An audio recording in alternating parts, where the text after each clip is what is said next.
Hi, mga ka-twinings! Heto na naman po ang dalawang magkaibigan na hindi nagsasawaan sa isa't isa.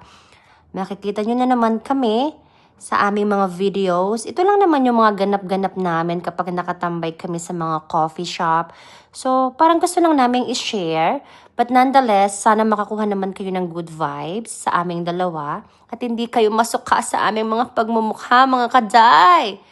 Anyhow, ito lang kami, chill lang sa isang store last night.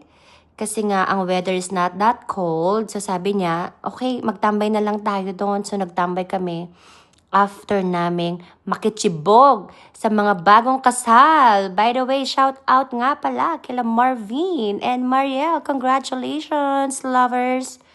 And thank you sa pagtitiwala nyo sa akin bilang inyong pangalawang magulang.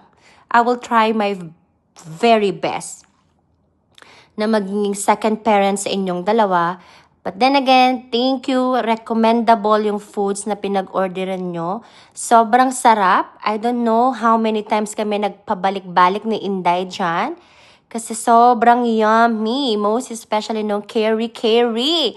My God, it's so panalo. Anyhow, guys, this is for the first voiceover na ginawa ko. I just hope you will love it. Thank